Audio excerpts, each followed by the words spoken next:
I'm Papi. We're back inside our small contracts project. Let's have a look at what we're going to be going over today.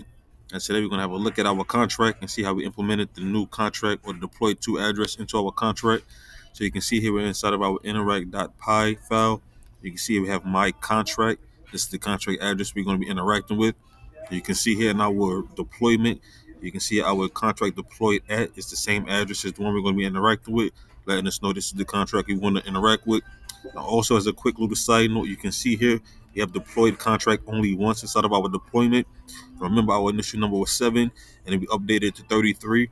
The reason that we don't see contract deployed again is because we're not actually changing the contract. Of course, we have an initial number of 7.